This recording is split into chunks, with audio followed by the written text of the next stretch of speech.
Je l'insiste que ce n'est pas un péché. Parce que le pratique sexuel, il y a des préliminaires. Dieu est d'accord et Dieu dit Amen.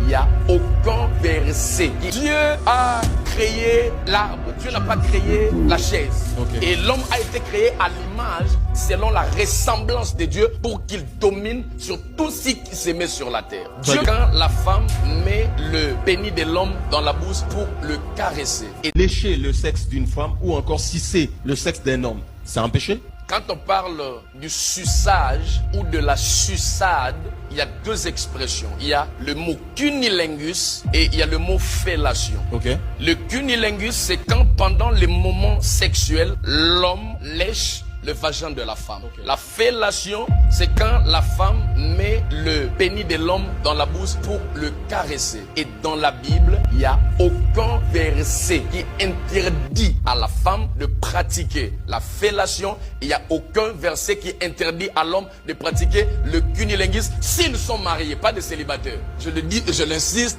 que ce n'est pas un péché pour une femme pendant le pratique sexuel, parce que le pratique sexuel, il y a des préliminaires. On ne peut pas venir directement monter sur une femme comme ça. Non, il y a des préliminaires. Il faut quand même prendre le temps, préparer l'atmosphère. Et pendant les moments de préparation, là, la femme peut lécher le sexe de l'homme. L'homme également peut lécher le sexe de la femme.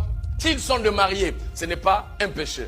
Mais le préliminaire instruit par Dieu ou soit par les hommes? Le préliminaire, vous savez, Dieu a créé l'arbre. Dieu n'a pas créé la chaise. Okay. Et l'homme a été créé à l'image, selon la ressemblance de Dieu, pour qu'il domine sur tout ce qui se met sur la terre. Dieu crée l'arbre. Comme l'homme a été créé à l'image de Dieu, l'homme c'est un inventeur. César Bassaï, est-ce que vous savez que c'est l'homme qui a nommé les animaux? C'est pas Dieu. D'ailleurs, l'homme, c'est le chef-d'œuvre de Dieu. Le rapport sexuel, c'est Dieu. C'est Dieu qui a donné le sexe à l'homme. Maintenant, l'homme, avec le génie qu'il a, il développe qu'est-ce que je peux faire. Et quand l'homme a développé ses pratiques, on peut embrasser, on peut toucher le sein. Dieu est d'accord et Dieu dit Amen.